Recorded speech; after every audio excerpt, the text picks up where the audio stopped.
জানো তো, এই লাউয়ের ঝোলটা আমি তখনই বানাই যখন আর আমার কিচ্ছু রান্না করতে ভালো লাগে না। মানে আজকে সকালবেলা ঘুম থেকে উঠে মেয়েকে স্কুলে পাঠিয়ে একটু রোদে বসেছিলাম। ওই যে শীতের রোদ মানেই অলসতা।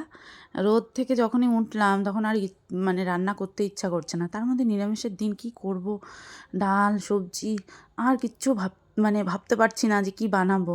তখনই মাথায় এলো যে মুগ ডাল ছিটিয়ে ডালের বড়ি দিয়ে লাউয়ের ঝোলটা বানাই, তাহলেই হয়ে যাবে।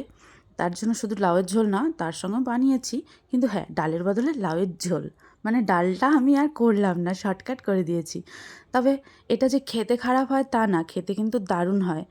আমরা তো ডালের বড়ি দিয়ে লাউয়ের ঘন্ট খাই, শুক্তোও খাই, আবার মাছের মাথা দিয়েও খাই।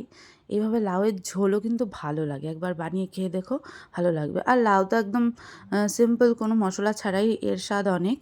তো তবুও মশলার মধ্যে একটুখানি জিরে বাটা, কাঁচা লঙ্কা আর আদা বাটা দিলে এর জমে পুরো ক্ষীর।